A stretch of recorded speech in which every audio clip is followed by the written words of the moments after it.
তারেক রহমান কি অবশেষে দিল্লির পথে, নাকি ভারত সফরের আগে নিউ ইয়র্কের জাতিসংঘের মঞ্চে নতুন বার্তা দিতে চলেছে বাংলাদেশ?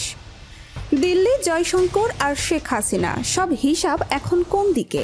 ভারত সফর নিয়ে একের পর এক খবর সামনে এলেও 24 আগস্ট 2026 পর্যন্ত ঢাকার পক্ষ থেকে সফরের চূড়ান্ত ঘোষণা আসেনি। ভারতীয় সংবাদ মাধ্যমে 23 থেকে 25 আগস্ট সফরের সম্ভাবনার কথা বলা হলেও বাংলাদেশের প্রেস সচিব জানিয়েছেন এখনও কোনো সিদ্ধান্ত হয়নি। তাই তারেক রহমান দিল্লি যাচ্ছেন এটিকে নিশ্চিত খবরের বদলে সম্ভাব্য সফর হিসাবেই দেখা উচিত।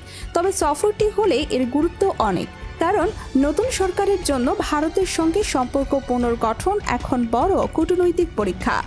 সীমান্ত, বাণিজ্য, পানি, যোগাযোগ ও নিরাপত্তার পাশাপাশি সবচেয়ে সংবেদনশীল বিষয় শেখ হাসিনার ভারতে অবস্থান এবং তাকে বাংলাদেশে ফেরত পাঠানোর দাবি।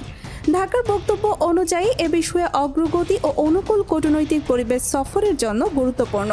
অন্যদিকে ভারতের পররাষ্ট্রমন্ত্রী এস জয়শঙ্কর বলেছেন, প্রতিবেশী দেশগুলোর সঙ্গে সম্পর্ক পারস্পরিক স্বার্থের ভিত্তিতেই এগোতে পারে। ফলে দুই দেশের মধ্যে সরাসরি উচ্চ পর্যায়ের আলোচনা হলে সম্পর্কের জটিল বিষয়গুলো নিয়ে নতুন করে সংলাপের সুযোগ তৈরি হতে পারে। কিন্তু সামাজিক যোগাযোগ মাধ্যমে জয়শঙ্করের বক্তব্যকে দিল্লি সফরের চূড়ান্ত বার্তা হিসাবে দেখানোর আগে সতর্ক থাকা জরুরি।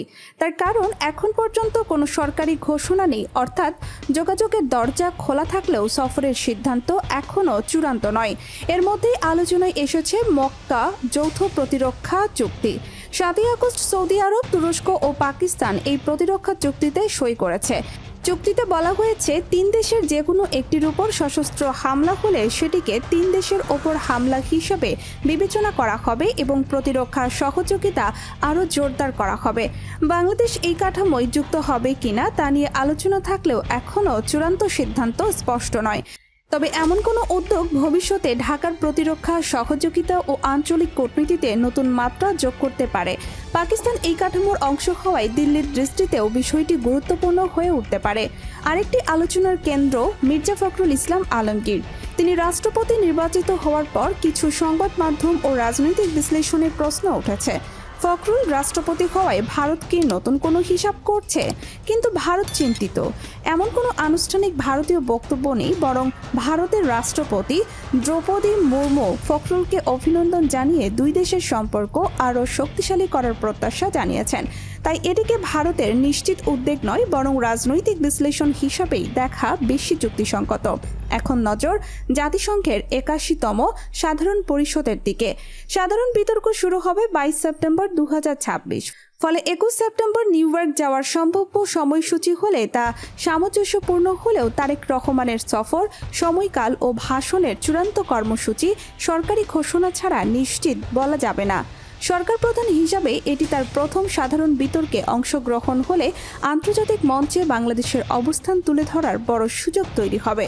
অর্থনীতি, জলবায়ু, উন্নয়ন, রোহিঙ্গা সংকট ও আঞ্চলিক সহযোগিতার মতো বিষয় সেখানে গুরুত্ব পেতে পারে। তাই প্রশ্ন শুধু তারেক রহমান দিল্লি যাচ্ছেন কিনা তা নয়, ঢাকা একই সঙ্গে দিল্লি ও আন্তর্জাতিক অঙ্গনে কি বার্তা দিতে চায় সেটি এখন বড় বিষয়। ভারত সফর হলে তার সম্পর্ক পুনর্গঠনে নতুন অধ্যায় শুরু করতে পারে, আর সফর পিছিয়ে গেলে বোঝা যাবে আলোচনার আরও প্রয়োজন রয়েছে। তাই গুজব নয়, চূড়ান্ত সরকারি ঘোষণা ও নির্ভরযোগ্য তথ্যের দিকেই নজর রাখা জরুরি।